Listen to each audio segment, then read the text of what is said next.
Good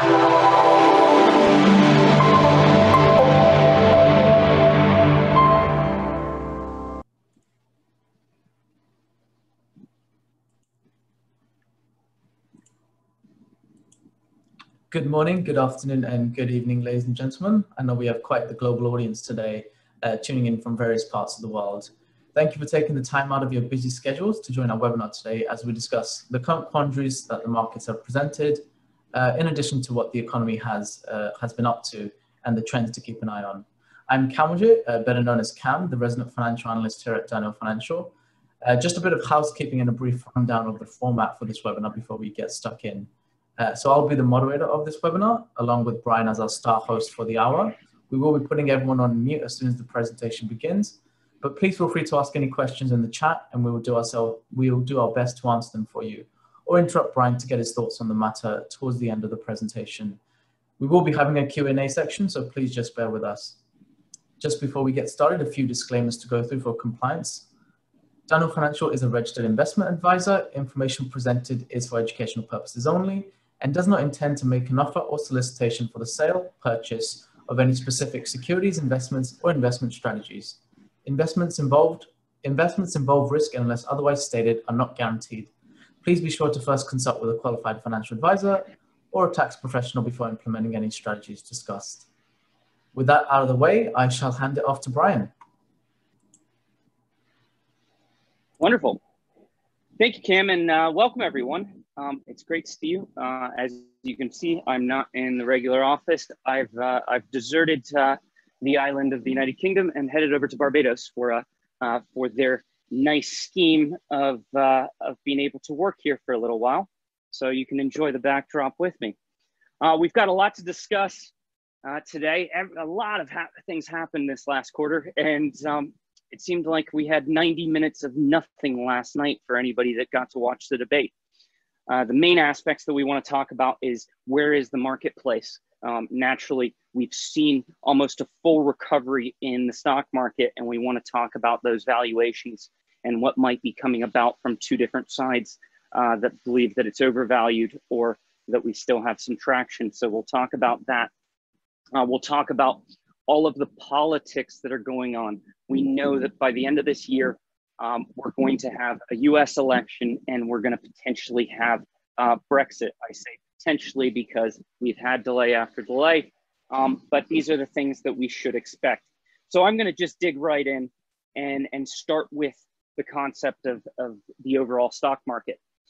Right now, we've had a good decade of growth being the leaders.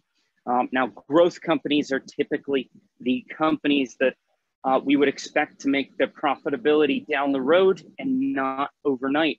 And we're not valuing them for their current valuations. Value companies are just the opposite.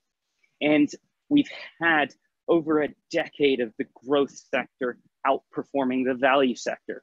This is quite odd because we typically have a rotation of 6 years of growth and 6 years of value and turnover. So it's been going for a while, and that gets us to talk about whether the definition of a growth company has changed. Are the big techs, i.e. the FANGs, Facebook, Apple, Amazon, Netflix, and Google, now really value companies and we should be associating them differently? Or are we just in a long-term form of a trend? And either one of them could be the case based on how this general economy plays out. But we do know that the growth factors, as long as we're in the disruptive technologies, have an opportunity to continue to grow. So you've seen us talking about a lot of these typical trends. When we have SEA, we're talking about the video gaming industry, which we're going to be talking about later on in the presentation. MasterCard, Visa, PayPal, these are going to that cashless society, which has been sped up because of the coronavirus. People don't want to be dealing with cash. Alibaba, Amazon, Mercado Libre, all online e-commerce players that we should be paying attention to and that are going to continue to grow. And we will see those disruptive technologies continue to grow. So the growth segment is still in favor. The value segment, we have to wait a little bit longer to see how bad this recession might be. Now, for any of you that have known me for a while, and then been able to see how the firm evolved when Cam joined our team, you know Cam loves to talk about flows. So this segment, you might see him interrupt in a few times if I mislead it in any way, shape, or form, or misstate anything. But where are the flows really going? Well, the flows are still enforcing into that growth segment of the market. And they're still going into certain segments from a currency basis. So we need to pay attention to those flows, but we also need to watch out for some of the bubbles. And that's why we say that it's not an exact science. We want to watch for tops and bottoms in that marketplace and that switch to value. But we've also seen this large increase. If you see in the upper right-hand corner of the page, you'll see that there's been a large increase in money market and cash and overall portfolios globally. This isn't surprising, as there's typically a dash for cash, but we're still of the same segment that we've been for the last 6 months, that we're afraid of cash because governments are stimulating the markets in big ways. So cash can be left on the sideline for a long period of time, and we don't know which currency we want our cash in. We know we're going to have big movements in currencies. We're going to be talking in big ways. So cash doesn't automatically become king. Cash isn't necessarily trash, but we have to figure out which currencies are going to be the best and which ones the values are going to be inside of. So we're going to have a lot of macro changes that come into effect the next 6 months and year. The next month, we're going to be seeing a big, contentious U.S. election. Last night proved it in Cleveland with the debates, and that's not going to calm down. We're going to see a lot of movements from that, but even more so from Brexit. We've seen that the negotiation is naturally going to come down to the wire. That's not going to change anytime soon. And we have to pay attention to these, not only because of the stock market, but also because of those currency markets as we watch them move. So we have to pay attention to these geopolitical risks that are out there. Here again, we're showing that the fund flows in Q1 went significantly into those money markets. Q2, still going in that direction, but some of that money came out of taxable bonds. So it's not just out of the stock market into the cash market. And that is something that we start to agree with. A 30-year bond, we've never been in favor of it in the last decade because of interest rates being so low. But essentially, bonds are looking like more and more risk. They don't even account for making up for inflation that might be out there. And you see that essentially those net outflows have been across the board in bonds, except for some of the high yield bonds. So a huge sell-off in the first quarter and then a little bit of a buy back in, but there's not so much value there. We're not in favor of those US corporate bonds. We might take diversified bond risk by buying into multi-currencies, whether it be in emerging markets, whether it be in other developed markets, but just being a US-centric, UK-centric, or Euro-centric bond portfolio is out of favor, and the flows show that. So those net outflows really show those positions that we're in that unwinding, but it also shows of a net unwinding of passive strategies into more active strategies. So first, I'll remind you and redefine what passive is versus active. And passive is owning an index. So for instance, the US index would be the S&P 500, buying the S&P 500 to get the allocation to all 500 stocks. Instead, what we've seen is a lot more activity going into active purchases, buying into certain sectors. And many of you saw this for our non-American clients. You saw that we switched into a technology fund at the beginning of the pandemic. For our American clients, we bought some direct stocks. We bought e-commerce stocks like Amazon, Alibaba, Baidu, And so we went directly into these stocks. Now this is the natural trend across the board. And I think that will continue for a while.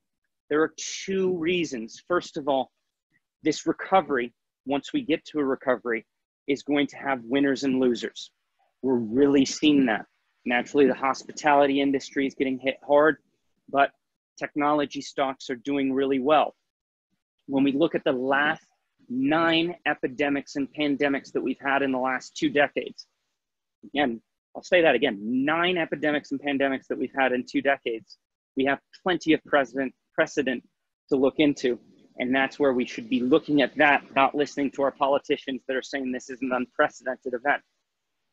When we look at those, the top 3 sectors are always healthcare, technology, and consumer staples. Consumer staples and healthcare don't do so well after the epidemic or pandemics go away in those countries. Hence why we've been so concentrated on technology stocks and actively buying into pieces of those. And that is the flow in the trends over there. But it's not all equal. You might have seen plenty of articles that the S&P 500 is doing wonderfully. This purple line is the S&P 500. It's done quite well considering that we're going in and we are in a recession. Up 13% year over year is nothing to bat an eye about when we have so many uncertainties. But what Cam did was, instead of having the S&P 500 market weighted, where a big company like Apple, which is the biggest company in the representation, makes up the biggest portion. In fact, in the S&P 500, if we take Facebook, Apple, Amazon, Netflix, and Google, and just add them up, they make up 23% of the S&P 500. So most of the smaller companies don't move the needle at all.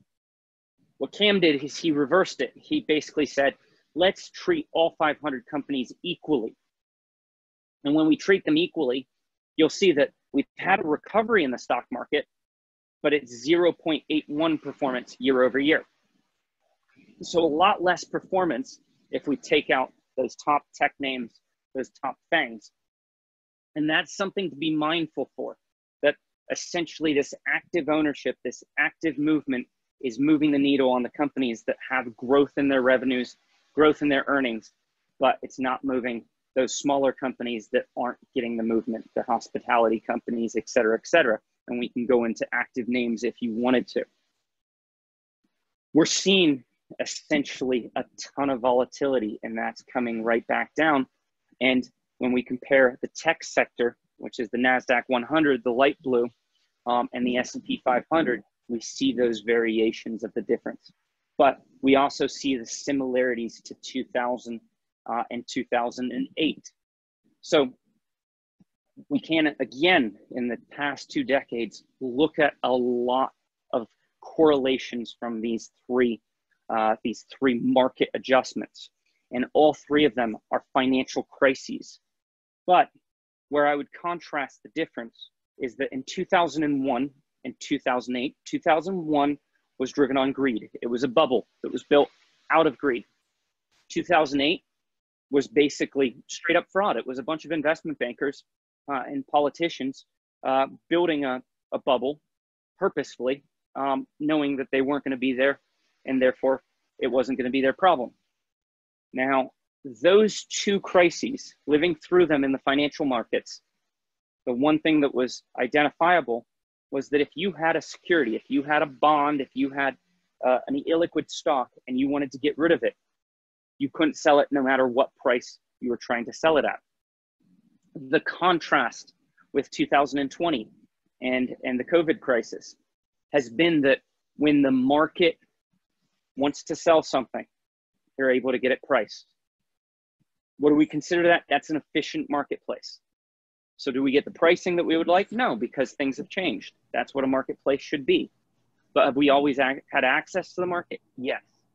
So this efficiency makes us very happy with this marketplace. We'd rather have different outcomes, but we feel that we're able to continue to get that growth, and we're getting that volatility down to get to a recovery. I think to add to Brian's point there, Brian, if you don't mind just going back 1 slide, another key difference between 2001, 2008 and the current crisis is, a lot of these tech names that are leading the rally, in 2001, a lot of them didn't have the revenue or the balance sheets to back up the, expectations for future earnings. Whilst now, a lot of these tech giants have very, stable and large cash reserves. So if you take Apple, for example, it's sitting on billions and billions of cash. And a lot of these tech names, they do have that revenue and that growth going forward. It's a great point. I think I sent around an article to some of you that basically said, I think it was Apple's market cap is now larger than the UK's GDP. And I remember 5 or 6 years ago, it used to be that their market cap was bigger than Belgium's GDP, and that their cash reserves were bigger than Luxembourg's GDP. So we can see the size, and that's astutely put. Thank you for adding that, Cam. And that's to where we really should be getting used to a new marketplace. Most of the S&P 500, most of the Dow Jones didn't exist 30 years ago. The biggest names out there are mostly tech names, and the biggest names of 2005 have shrunk significantly. Exxon was just taken out of the Dow Jones Industrial Average a few weeks ago, and we see that Citigroup is nowhere near recovered from their 2008 numbers. General Electric is a small minnow of the company that it was before. Same thing with Royal Dutch and the likes. So essentially, we have a new marketplace that we need to be paying attention to, and they have the size and the scope. And a great example that Cam's put together is just analyzing what a minute in 2020 should look like. And you break it down, comes down to nearly 350,000 Instagram stories, 320 new users on Twitter, 209,000 users on Zoom, like we all are right now. And you can go through that entire list. These were all things that were unfathomable back in 2000, when essentially we were in a universe of dial-up internet, and watching a minute movie took an hour to download. Now you might pre-download a movie onto Netflix before you jump on the train or the plane. So we're in a different world, and therefore we can make those parallels, but they're not perfect. Now, surprisingly, our economies have recovered a lot quicker than we would have expected in this crisis. Now, naturally, online sales have skyrocketed, and I don't think that will change. Once people get their e-commerce orders online, i.e. they get their groceries from Amazon Prime, they might not ever go back to the grocery store. I know I've talked to several of you about ordering directly from the farms and having my vegetables and my fruits delivered directly to my apartment. I'm not going to stop that after the COVID crisis. I get fresher fruit, and I get them delivered directly to my door. But retail sales across the board have actually increased. The question will become, how much of that is because the economy didn't contract so much, and how much of it is pent-up demand? And as we can remember from 2009, 2010, pent-up demand when it comes to large ticket items can make up for a lot of it. We've seen a 4% uptick in real estate prices in the UK. So people are buying homes. When they buy homes, they buy new furniture, they buy big ticket items, but it might be on credit. So some of that might be pent-up demand. So take both of these charts with a grain of salt, because we need to continue to watch the trend to figure out which direction we're going, whether we're in a recovery, whether we're in a swoosh or anything else, or more likely that we are in a K recovery, which we'll get into more. As Cam was talking about, the earnings for these tech companies have gone through the roof. A lot of people have been talking about the tech sector being overblown, but when I simply look at Amazon, Amazon's doubled their revenue year over year, so we shouldn't be surprised that their stock price has doubled. That just makes sense. When we look at other companies like Zoom, we've seen an even further growth because it's been a doubling quarter over quarter. Now, will they withstand that when people go back to meeting in person, or when everybody else tries to put competitive products on them? We'll have to see. but a lot of new products have come online that have been around for a decade and are finally getting that growth segment to where they're being able to be used, and we should be able to parallel that through. Facebook, no surprise, huge growth in usage. Netflix, a lot of new subscribers. YouTube, a lot of new views, where you'll be able to watch this video on there. TikTok, Twitch. Now, ESPN, not so much, mostly because most sports, and if you don't know, ESPN is a U.S. carrier that Disney owns, that actually plays a lot of those live sports. So that's dissipated. We shouldn't be surprised. But for the rest of the online entertainment world, they've only increased. And therefore, it's only the cable companies that might have disappeared. But that doesn't speak to the entire universe that we should be looking at. And sometimes we can look at exactly what the monarchy is saying, do the opposite, and you'll be able to follow the trends.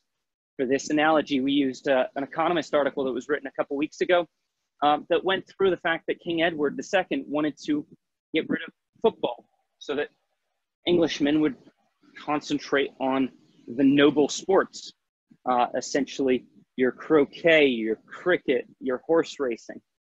Now, we're seeing a parallel in that because our Olympics are delayed. They'll be next year, hopefully, in Japan. And a lot of people are talking about letting esports come into the game. Now, if you have questions on esports, please direct them over at Cam or anybody that's a lot younger than me, because I hardly understand what's going on in those esports segments. But the monarchy, yet again, has been very vocal. Prince Henry basically stated that esports should be in no place in society because they're too addictive and they're not taking place. But what we should notice is that the trends have increased significantly. As people spend more time at home, they spend more time gaming, and this can be their community. Most of those games, like Fortnite, that's done so well, are all about that community gaming aspect that you might be doing with friends. And we wouldn't expect that to shrink. Before the COVID crisis, they were packing full stadiums to watch people play video games. Again, not how I spend my time, not that I understand or agree with it, but we have to watch these big trends, because if we would have paid attention to Edward and said, yeah, never mind football, we would have missed that trend of one of the biggest growing sports out there and a lot of opportunity for a lot of companies. So when you compare gaming to the box office, which naturally is shrinking because of the COVID crisis, and music, before the COVID crisis, it was much more significant. And now that the crisis is going on, it's even larger. And so we want to pay attention to some of these companies and how they can evolve, and not just in the United States. The gaming revolution is really happening down in Asia, over in Asia, in a much bigger way. And you'll have seen it earlier in the presentation, we were talking about SEA. SEA is a company that essentially has first right to refusal for any games that Tencent builds in China to actually release them outside of China. Now, reminder to your old days in law class, first right to refusal basically means if there's a bad game that doesn't do well in China, SEA doesn't have to buy it. But if a game takes off in China, they're able to buy it and release it out to the rest of Southeast Asia. So great opportunities for growth engines in a trend that's continuing to evolve. And when you look at those trends, it's something like 64% of male boys in the UK play esports and e-games, whereas only 27 actually go outside and play with balls and, you know, go play cricket or football or anything else. So that's where the trend will continue, because those children become the next consumers. Now, we're talking a lot about all of these tech companies, and I'll talk to you about one of our debates that we've had as of recently, and that was Masayoshi Son going out and buying nearly $40 billion worth of call options. Now, if you don't know Masayoshi Son, he is the CEO of SoftBank.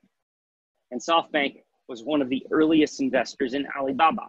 Alibaba is the Chinese equivalent of Amazon.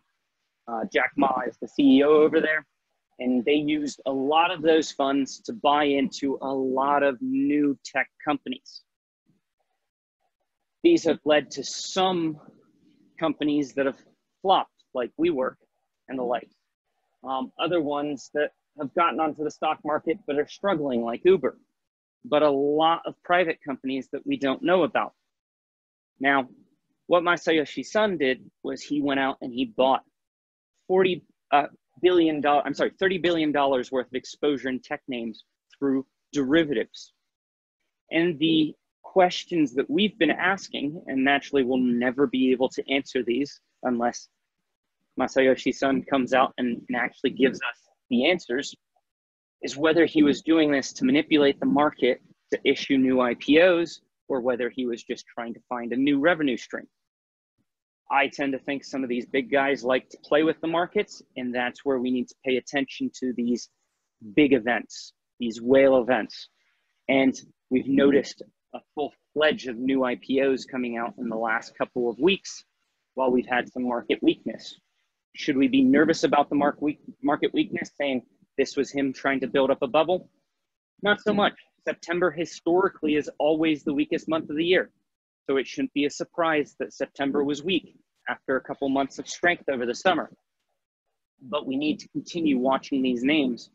And again, these are things that Cam and I love to watch. And Cam's going to add a few words onto that. No, I think just to add to that, given the IPO market in recent years, we've had a bit of a lull because of the COVID crisis where a lot of, the pipeline was sort of held back. A lot of these new companies were waiting to get further clarification. And now that, we have come out on the other end, we're not exactly there all the way, but, we've seen the likes of Unity and Snowflake, the one that Warren Buffett has sort of backed. We've seen these crazy volatility upticks and swings in price. And, that's only going to continue with this frenzy in retail and, this drive for tech or anything tech related, in this pandemic environment. It's a booms and bust type of situation, and that's what we have to watch out for. And speaking of Warren Buffett has made one of his first big international moves. He's shifted a good segment of money into Japan. He's gone into a lot of the multinationals and some names that you might not recognize, but they're in every form of operation.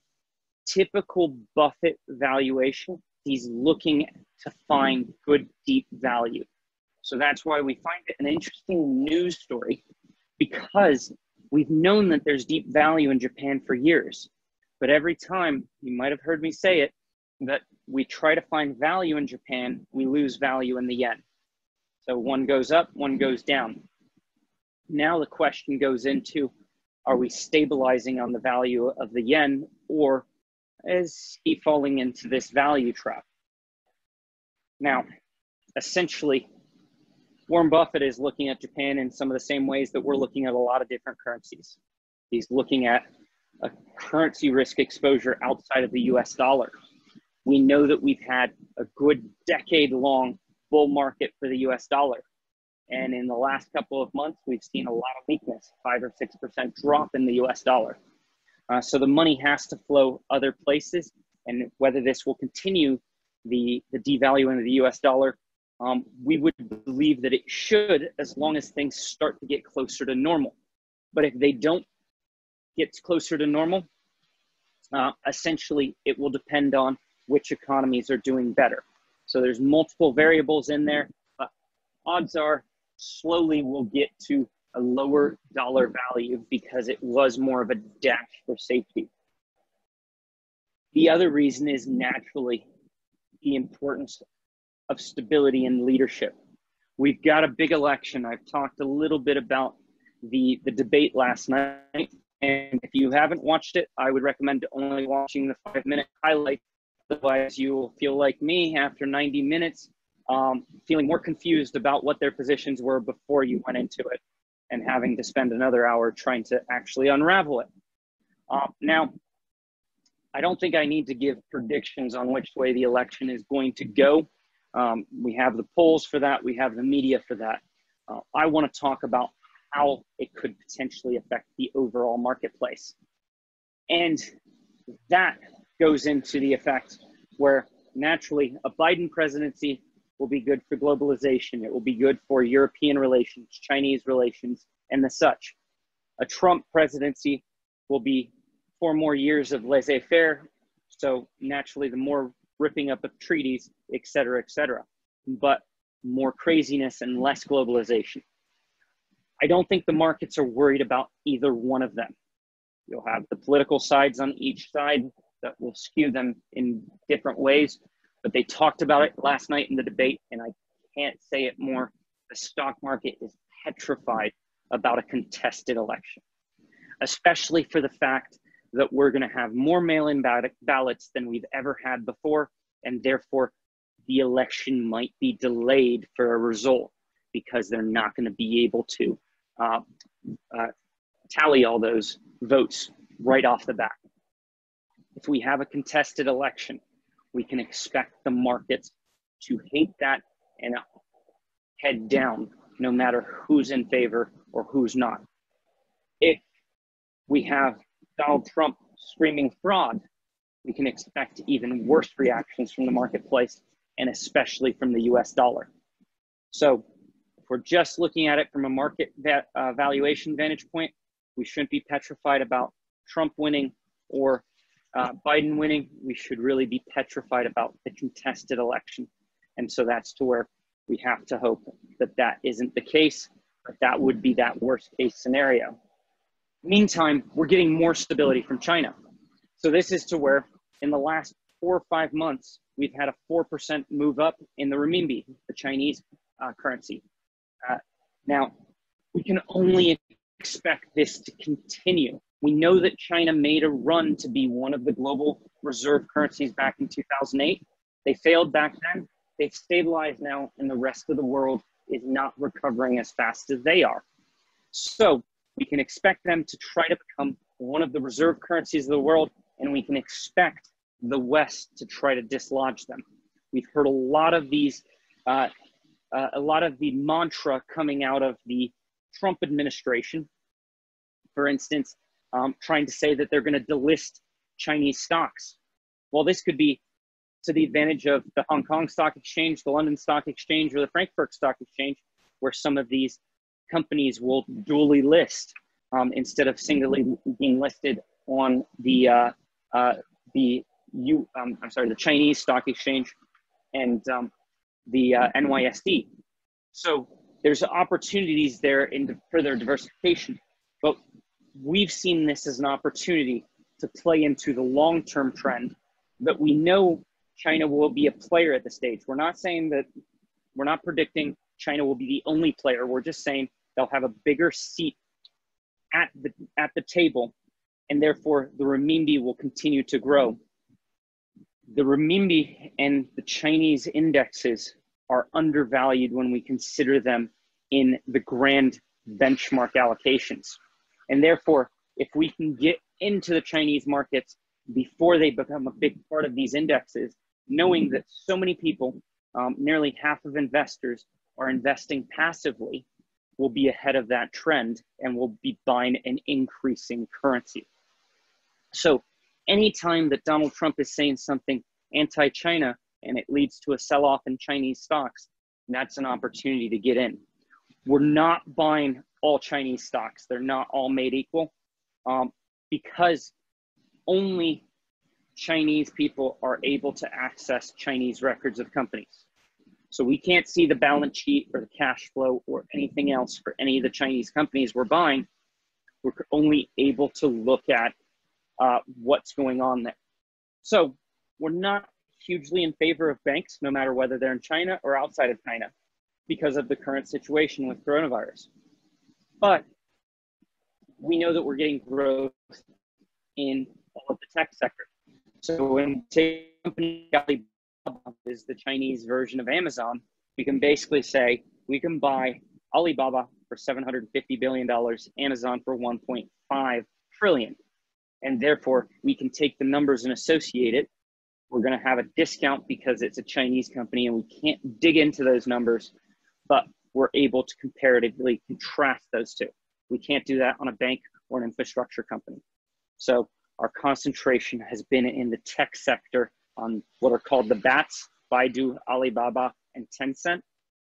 And that's where we've been concentrated. They invest a lot in the subset of venture capital in China. And one thing that I'll point out is that venture capital, i.e. entrepreneurship, is much bigger in China than it is in the United States and way bigger than Europe. There's one big reason why. When you look at venture capitalists in the US, they will only fund companies that they might be able to sell out to one of the FANGs, Facebook, Apple, Amazon, Netflix, and Google. So if they think that those FANGs might invest in that technology separately, they'll pass on the opportunity. Doesn't matter how good of a founder, how good of an idea it might be, because they know that they don't have as much capital as Apple might have, as Cam astutely pointed out earlier. The BATs don't discriminate. They don't care about being the only player there. They care about their two currency platforms, their two banking platforms, which is Alipay, which is owned by Ant Financial, and WeChat's platform. Now, that means that they will fund an idea as long as you sign an agreement to only use their payment platform. And that leads to a lot more entrepreneurship because they're not just looking at funding things that aren't going to be competitive with the other side. They just want everybody to use their payment platform. And that's why we're seeing a lot more growth and a lot more what are called unicorns, which are billion-dollar upstarts in China than we are in the United States or Europe. And that's not going to change anytime soon unless they deregulate what's happening over in Silicon Valley in the United States. Now we're seeing it in the currency markets, and Cam threw in a few slides just to confuse us. So I'm going to try to break them down as easy as possible. And what we have is two charts here. We have the DXY, which is the orange chart, or silver or gold, whichever color you want to call that, the non-white chart. Now, that is basically your developed large currencies. And you can see that they have lost value in the latter part of this year. We then have the inverted emerging markets index. So looking at non-developed economies. And you can see that that hasn't fallen, but it's stayed stable. Now, this can be expected because it's estimated that 72% of emerging market debt is in dollar form.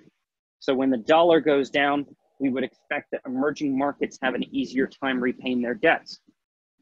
Now, emerging markets are in the same situation as the United States and many developed markets, which is that this is a K recovery.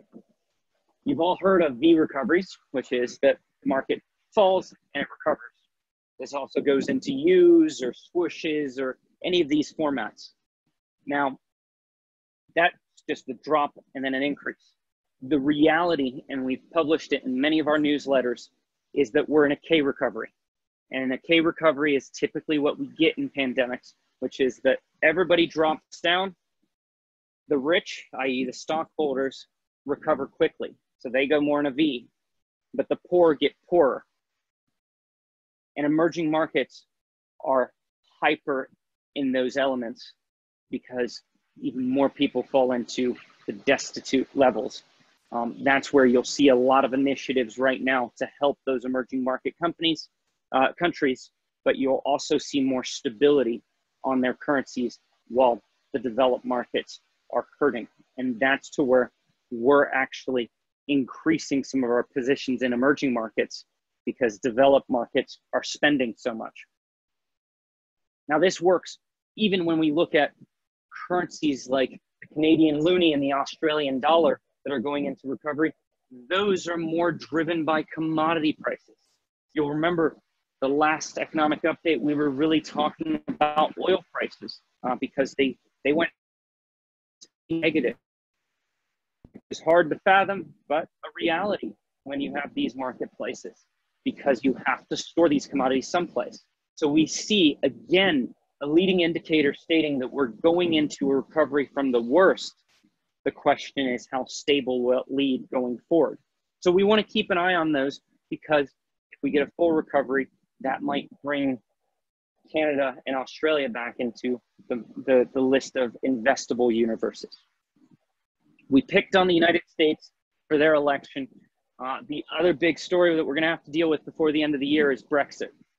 Now, Brexit becomes a very interesting issue because there aren't so many precedents of new marketplaces coming about. But knowing that there's a lot of Americans on this call, and the ones that aren't Americans, most of you are British, it becomes an interesting analysis of 1776, when George Washington and the Founding Fathers established the United States, leaving the Commonwealth. And the interesting part of that, sorry, I went too fast, is that when we analyze that, in 1776, the US economy fell 46% because most of their trade went through England, and naturally it couldn't go through England anymore. It took 15 years for the United States to get back to the same level of GDP that they had prior to seeking independence. And while this is a horrible analogy of the separation of the UK from Europe, we have to expect a large shock to the UK economy and a long period of time to get back to a full recovery. We saw this over the summer.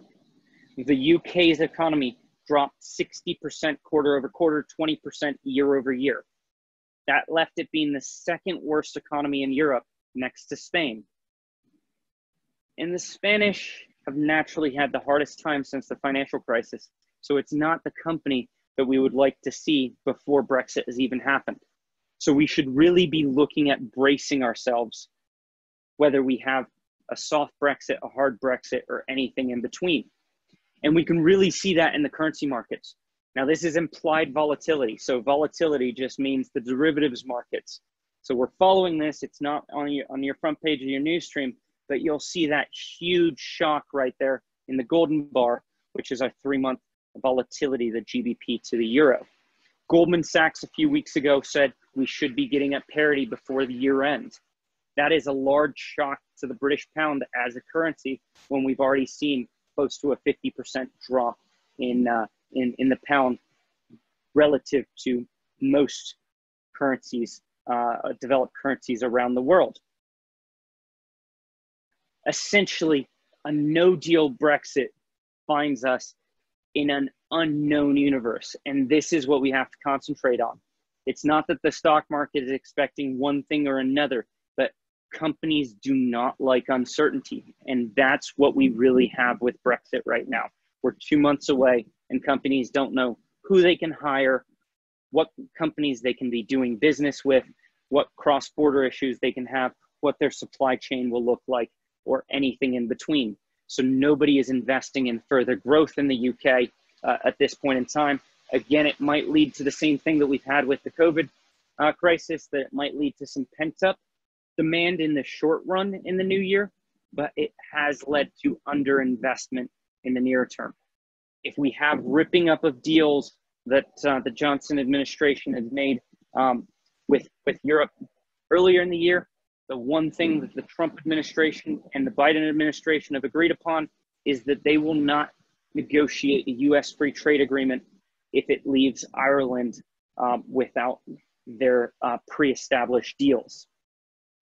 This could be very, very detrimental to the UK because they need those to make Brexit work.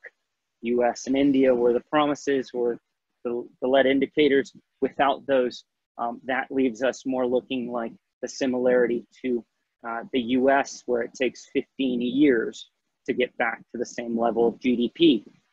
That being said, I think the story that we need to remember is that back in the 1960s, we had deflation in the United Kingdom.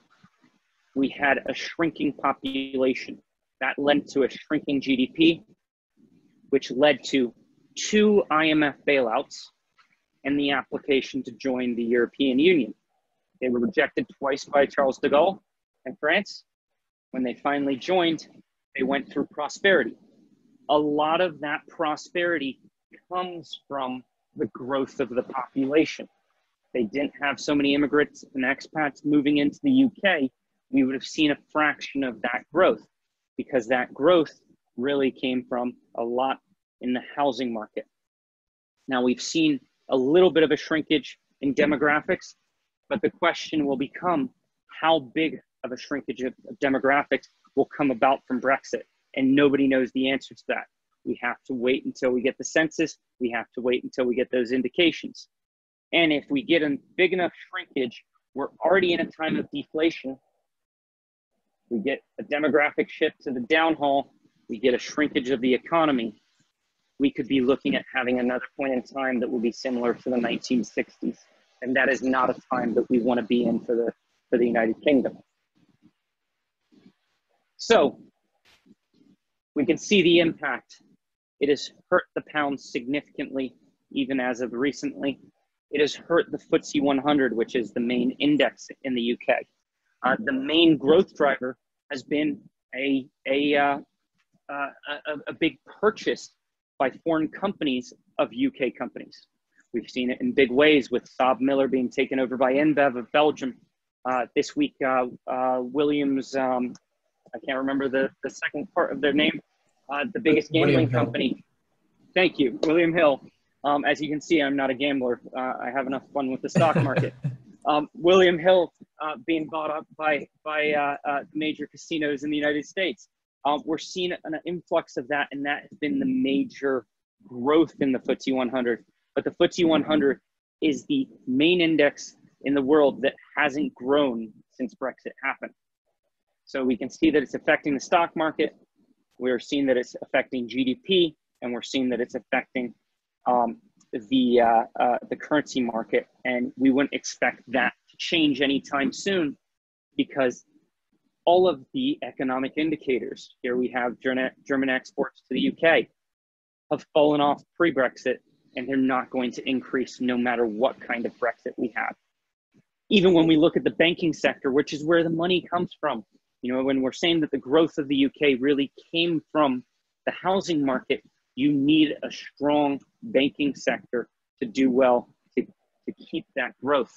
And you can see that the US and Europe, their banking indexes have mirrored each other, while the UK has fallen apart since June, and we can only expect that to continue. Now, I talked about deflation. Now, deflation is one of those amazing words that you know, we learned about it in our economics class, and most of us forgot about it. Then we've spent a good 20, 30 years dreaming of this inflation concept that we might have talked to our grandparents about, or anybody that went through trying to buy a house in the 80s dealt with that inflation and the energy crisis in the 70s. So all of a sudden, we have that opposite effect going into place. Hopefully, this will be a short-term issue, because we'll have enough of a recovery and it will get inflation up. Hence why we were talking about and why Cam had so much information in there about Canada, Australia, and those currencies that are leading indicators for the overall commodity marketplace. But we have to be prepared for what happens if we get deflation. And if we get deflation, we, of course, get a slowdown in the market. And on the other side of things, it means that we can't inflate our way out of debt. This becomes a scary semblance, because this is the first time since World War II that the United States has more debt than it has GDP. And it's not just a little bit. We're talking about 27 trillion versus 21 trillion. They leapfrogged them. And essentially, if we lose faith in our currencies and the amount of debt that we have in those currencies, then we have to either increase taxes or decrease spending to try to manage and deal with that debt. The easiest way is always to inflate your way out of debt. You outgrow the debt. That's what we try to do when we buy a house. We won't buy a house in a region that we think that the house value is going to fall apart. So we wouldn't invest in a country where we think that the house value is going to fall apart. So deflation becomes very, very scary on a macroeconomic vantage point. And that's why we'll have to pay attention to it. And it will be the big driver on those currencies around the world. You can tell we're talking more international. We spent 10 years where having an overweight to the US dollar has led to outperformance in most of all your portfolios. Now, the dollar is in its weakness, and we're looking at other factors. We've started to build positions in China. I would recommend jumping on our YouTube channel, and you'll see a wonderful interview that Cam gave with our friends over at Baillie Gifford, a Scottish asset management shop, about their China fund and about the opportunity in China. It's a 10-minute video and a great way to get our views and Baillie Gifford's views. We really believe that the dollar is our big risk in our portfolio, and we'll be taking off positions in the dollar and looking at diversifying it amongst other asset classes. It won't all just be China. As you've seen, we're talking about the yen. We're talking about emerging markets and their currencies. The key is going to be diversification. And it's not diversification of stocks to bonds. It's diversification of where our currencies are. So things to pay attention to, those macro vantage points. Naturally, we have a nice quote by Ruth Bader Ginsburg right here, but I'm going to open it up to questions that any of you might have as I start to conclude the presentation. You can either ask those in the chat box, or you can unmute yourself and join me on the screen.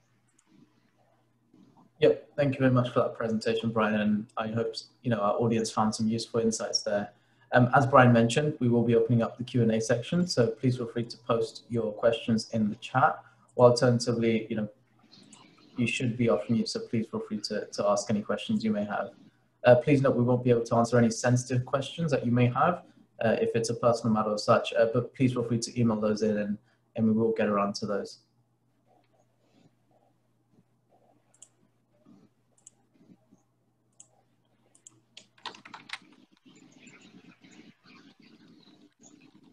Oh, we have a couple in the chat box. Let's see. Let's see. So we get more comments about Barbados than anything else. So while we're waiting on a few questions, I just finished a wonderful book on English history, and I think it's influenced part of this conversation with Brexit and everything. But now I've moved over to a book on the sugar barons, which you may or may not know that Barbados was actually the richest colony in all of the world back in the 1600s because of sugar. Sugar was the main crop over here, and it led it to be one of the most interesting places in the world as the Civil War happened in the United Kingdom, and they kicked out the losers and sent them over here. So lots of great tales, and you'll see a couple of them in the newsletter that we'll be sending out tomorrow. We've got a question about ESG funds. I don't have experience with it, but I'd be interested in greening my portfolio and invest in more sustainable funds. Can you share your view on that in terms of current opportunities during the crisis and performance of these funds? Actually, thank you. That's almost like we were looking for that question. I skipped over it in this last slide, so I'm going to go back to it. ExxonMobil got kicked out of the Dow Jones Industrial Average. Now, the Dow Jones Industrial Average is not all that important of an index. It's just a historic index that was put together. Charles Dow was the actual founder of the Wall Street Journal, and Jones was his statistician, and they put together this index to try to reflect what was going on the stock market. Revolutionary at the end of the 1800s. Nowadays, 30 companies don't really represent much of anything in our grand view. But it is significant that essentially we have a company like Exxon that was the company that was in there for the longest period of time that was remaining kicked out of the index. And I think we're going to see more and more of that because these companies are, first of all, becoming smaller and smaller. And second of all, they're becoming less important in our mix of of investments. We have more and more companies, asset manager companies, that are getting rid of any dirty energy fuels. Rebecca, who owns Boston Partners, a Dutch company that some of you have pieces in, has redeclared their clean initiative for all their portfolio, and they only have one position left in their portfolio that's not sustainable. I tend to think that this will continue to be the trend as we find, first of all, that if we look at the 1 year, 3 year, 5 year, and 10-year numbers, socially responsible indexes have done better than dirty indexes. Well, this is a little bit loaded because that same period of time, energy prices, oil prices have gone down, down, down, all the way down to a negative term over the summer. So that will change if energy prices go up. I would basically say that that's not my expectation. We're talking about a recession versus a depression. And when we're talking about a recession versus a depression, we wouldn't expect commodity prices to go through the roof. We'd love to be wrong from your portfolio vantage point, from the economy vantage point, et cetera. And we will take that punch to the chin if we underperform for that reason, because the odds are that's not going to be the case. But we're on a 5-year initiative to become a fully socially responsible investment firm. The reason why it's a 5-year initiative is that there's certain initiatives that we had to take our time and our research in talking to all of you in how we evaluate social responsibility. The example that I'm loving to give is that at the beginning of the crisis, we sold all of our real estate positions. Naturally, commercial real estate, when people can't go into the office, when people weren't traveling and going to hotels, those commercial real estate portions of the portfolio were not going to do well. So we sold all of that before they fell apart. They're down about 25, 30% right now if we would have held on. We used those funds to buy a bunch of e-commerce plays, and one of the most significant ones was Amazon. Now, a couple of our clients came to us and said, thank you for buying me Amazon, because it was up 50% at the time. And meanwhile, real estate was down 25%. But Amazon is not exactly socially responsible. Now, what's important to me in social responsibility is the environment. Maybe it's just because I'm sitting in one of the most beautiful places in the world. But to me, that's how I interpret social responsibility. That doesn't mean it's a correct interpretation of social responsibility, because some of our clients pointed out that the most important thing to them was labor relations. So we listened, we reacted, and we sent out a questionnaire. Isa and Cam put together a nice questionnaire. If you haven't taken the questionnaire, please let us know. We'd love to send it to you. It's on our website. But as our website continues to grow, sometimes it becomes hard to find. Just drop any of us an email. We'll send it over to you. And that helps us analyze what the most important things are to you personally in your portfolio, and what we should be evaluating as a group.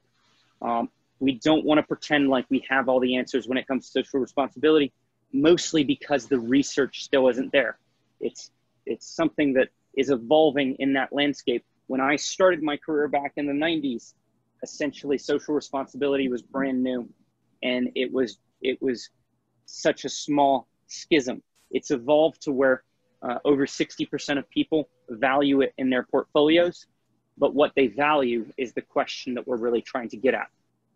The last stage in the 5 years is going to be the factor that we want to be lobbying the companies that we own. And I'll give you an example of this.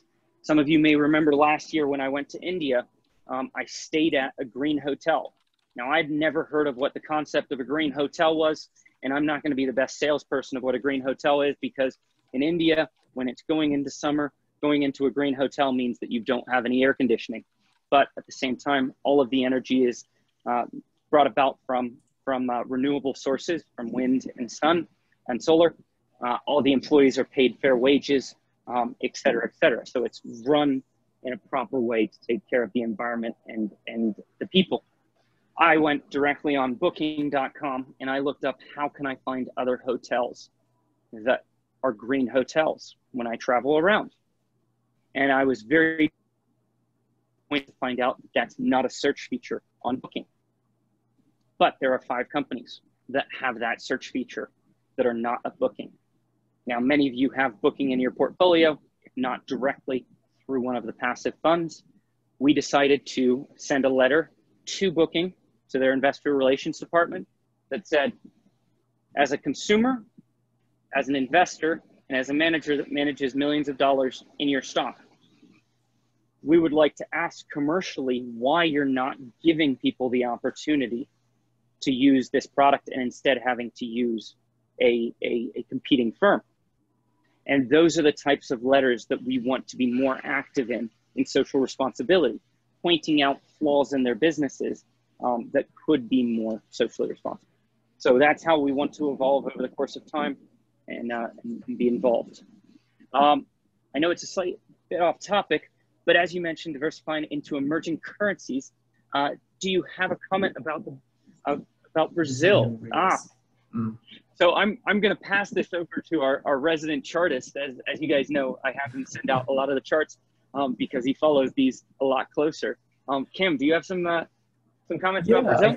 I think Brazil's in sort of an interesting place, where we're starting to see a lot of the trends, as more and more people, get lifted out of destitute poverty and they're, slowly joining the working class and the middle class. Sectors such as e-commerce, where it's considered a luxury in those sectors, it's going to become more and more a staple. So, examples such as Mercado Libre, they've gained a great foothold in sort of that Latin American region. But, if it's Brazil in particular, again, it's more about the political stability over there. And again, the virus cases as well, because as we've found out, the US, Brazil, India and Russia, they're having some difficulties with these virus case counts. And, at the end of the day, I think that's probably more a deciding factor on how their economies and, the companies within them perform.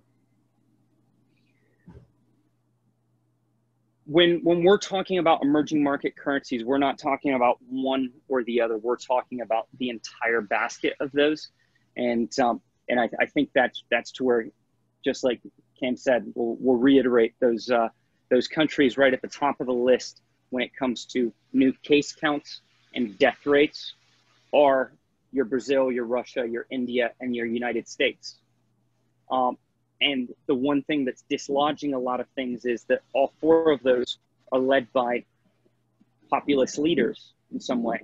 I hope I don't get a whole bunch of hate mail for saying that. But that's where we can't be surprised of their reactions to the COVID, and we've got to watch to see how they're going to react to that, and therefore the currencies and the likes are going to go in line with that. So our view on emerging markets is more on the basis of the dollar coming down from its high levels, not just because of economic effects for right now, but just from things normalizing. Everybody went to the flight to safety in the dollar. So now everything else should rise as the dollar goes down. But in individual countries, we're going to be looking at differentials of different currencies based on how they deal with the crisis and how bad it leads them to lockdown. Naturally, populists have been doing worse than some of the democracies. And we have to reflect on that. In the numbers, that's just what the actual data tells us. Yeah, I mean, again, to add to Brian's point, when we speak of emerging markets, there's pockets of opportunity in different spaces, and it's not, a sector as a whole. It's why, a lot of times when we talk about emerging markets, we don't want to be very passive, in these types of regions, because, you'll end up buying a lot of sectors which don't really have a good outlook or a good growth outlook going forward. So, there is selective opportunity out there, but again, it's about, digging into the data and finding those demographic shifts and playing on them. So, we really like China, as Brian probably mentioned a lot about that, but, there's also plenty of opportunity in Japan, South Korea, Singapore, that Southeast Asia region. We think there's a lot of ample opportunity out there to explore. I'm gonna pick on somebody if she doesn't mind. Just from the vantage point that we've had a ton of interest the last couple of months when it comes to real estate. We've seen actually a 4% increase in real estate prices in the UK. Adrian Leeds is on the call, and if you don't know who Adrian is, she is the real estate specialist, the best person if you're going to be buying in France. She just announced that we're going to have a nice in-person get-together in September of 2021. So come join us down in Nice. I would love to hear your thoughts on European real estate, whether you've seen an increase in the number of people interested, increases in prices, and the likes. Okay, so your question, Brian, and thank you very much for that nice introduction. I appreciate being on this Zoom. What we're seeing is an unbelievable, what I call an exode or an exodus out of the United States by unhappy Americans who are seeking something better than what they have at the moment. And I think that's a result, of course, of the political situation as well as the COVID-19 situation. People who tend to move abroad also tend to be politically on the left. So, you know, they're not very happy with the current administration, and that's been a major factor. On this side, because of COVID, we're seeing a lot of people who are more interested in the countryside than they might have been in cities. I think that's happening worldwide at this point, now that we realize that we really can work remotely and from anywhere, and how to be a little bit separated and removed rather than cooped up in our tiny apartments. So we are, for the first time really, seeing Americans interested in owning in the countryside in France, whereas mostly they tend to gravitate toward Paris and Nice. On a price level, it's really been very fascinating, because during COVID, people were speculating that prices would go down. That, of course, didn't happen at all. In fact, during COVID, there was no market whatsoever, so there was just no price increase or decrease one way or the other. But now what we're seeing is prices are still skyrocketing in Paris, like they have been for the last 20 plus years. Nice is seeing incredible increases for the first time that I've seen in 10 years. And because of more interest in the countryside, properties that tend to sit on the market for a long time are now moving very quickly. So we can't breathe at the moment. We're very, very busy. The notaires are busy processing transactions. The agents, everyone is just, you know, trying to stay afloat because of the activity in real estate. It's a fascinating world because, yeah, just like you said, we didn't expect this huge move out from the city, and big cities like Paris are still being actively bought, whereas New York City is the exact opposite. New York City is actually declining in prices, but places like Greenwich, Connecticut are increasing in prices. So every region is falling into its own basket. But thank you for your insight on that, Adrian, because I think a lot of people are going to be talking about the real estate markets for the next couple of years to come. Well, I would still contend that Paris, particularly Paris, is the non-risk market and probably always will be from a real estate perspective. And that's not because I'm prejudiced. People spend their entire lives dreaming of moving to Paris, but going to New York or London in retirement is a little bit harder on the knees and harder on the patience. You know, you go there to work, and then you move down to Florida to retire. So I can't agree more with that. I think I'll point out one thing that's I know in the last couple of months, every phone call that you've received, every phone call that I've received have been from angry Democrats moving abroad. But I would like to point out a longer term trend. A lot of you have known me for years, and so you know I like to talk about demographics. And I think demographics are huge. When we take some place like Japan, I think it's a perfect example that we had 50 million residents in 1900. We got up to 110 million in 1990. Essentially, we're down to 80 million now, and we expect to be back down to 50 million by 2050. So in 150 years, we'll have built this huge curve, and the population will have doubled and halved again. Now, the reason that that's an important place to start in the question of demographics is that when we shift over to Europe and the United States, our average person is exactly 10 years younger than the average person in Japan, 47 in Japan, about 36 and a half over in Europe and the United States. And therefore, all of those trends will continue to happen the same way in Europe and the US. And that stagnation, that potential deflation in prices is what affected Japan for the last 20, 30 years. We can only expect the same to be the case. Now, that is a big form of the baby boom generation. And what I was getting to on this is that we've noticed in a short 10 years, the number of American expats reported. I don't know what level of truth this number has, but the numbers that we've seen reported have gone from 7 million 10 years ago to 10 million today, or 9 million today. So it's increased by 2 million. A lot of that is because the baby boomers are getting to retirement age. So while it might be angry Democrats that are moving to France, that are angry about the current administration, they probably wouldn't have had the opportunity to until they got to this baby boom age. And therefore, we should continue to see more American expats moving abroad for probably the next 5 to 10 years. And that's a lot demographically driven. Once they've moved, we might have a shrinkage of those populations again. So we need to be cognizant of that and demographic trends in Europe, the UK, and the US.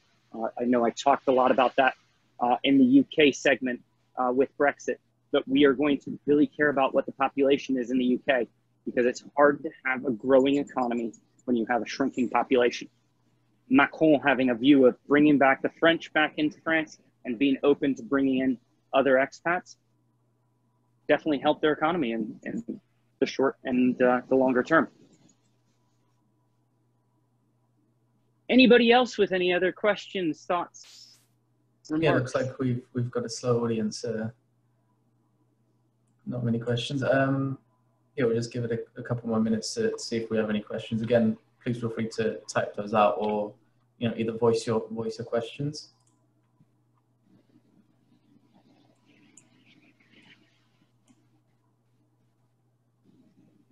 So just as a reminder, what we're going to do is we're going to send out this video with our normal economic update tomorrow morning for the beginning of the quarter.